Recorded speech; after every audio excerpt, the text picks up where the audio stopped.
I shall immediately request the Congress to pass a resolution making it clear that our government is united in its determination to take all necessary measures in support of freedom and in defense of peace in Southeast Asia. The resolutions of December the 8th said no restriction on the content of speech. Secondly, a look at the contents of SPIDER and at its list of contributors, including 4 former chairmen of SLATE and the former head of the Northern California Young Democrats. The Ticonderoga is essentially in the Gulf of Tonkin area, and the Constellation has been moving in this direction. Will this be one strike? Will this be one strike or several strikes? There are obviously more than one aircraft from each carrier participating.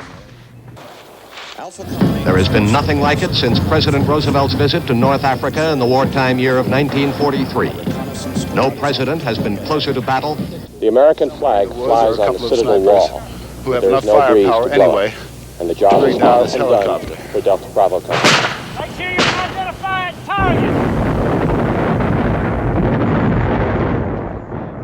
For it seems now more certain than ever that the bloody experience of Vietnam is to end in a stalemate. This summer's almost certain standoff will either end in real give and take negotiations or terrible escalation. I shall not seek, and I will not accept the nomination of my party for another term as your president.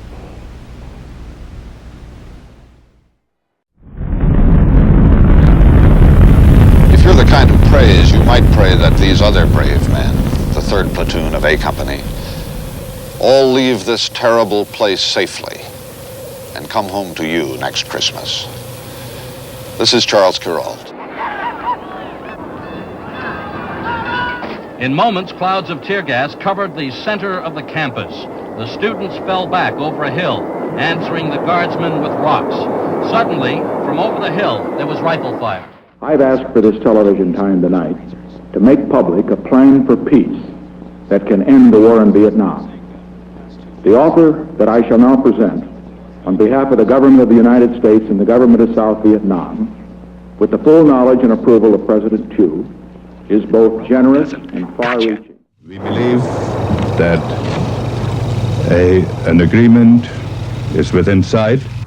What remains to be done can be settled in one more negotiating session with the North Vietnamese negotiators. But despite these difficulties, we can be proud tonight of the fact that we have achieved our goal of obtaining an agreement which provides peace with honor in Vietnam. And on this day, let us honor those who made this achievement possible. I shall leave this office with regret at not completing my term, but with gratitude for the privilege of serving. I, Gerald R. Ford, do solemnly swear. I, Gerald R. Ford, do solemnly swear that I will faithfully execute. That I will faithfully execute. The office of President of the United States. The office of President of the United States. From the American Embassy roof in Saigon, only hours before the communist takeover. The climax of the year's biggest story. Mamma mia, that's a spicy meatball!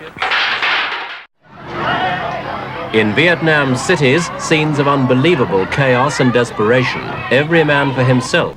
As the flight from Saigon began, red tape was ignored to allow 2,000 war orphans to leave on special mercy flights. In any event, I remember a line Harry Reasoner used in a broadcast about one Vietnam year, 1968.